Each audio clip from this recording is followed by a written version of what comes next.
Want to know what my favorite AI tool is? It's ChatGPT.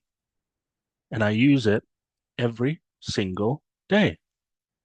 Not for the crazy tech stuff, but for everyday tasks, writing posts, replying to emails, brainstorming video titles, even creating checklists. It's like having a second brain that doesn't get tired. You don't need to learn prompts or to be an expert. Just type what you want in plain English and it will help you. AI isn't replacing creativity, it's freeing you up to use more of it. This is day 10 of the Daily Spark, and ChatGPT is your new best friend. See you tomorrow.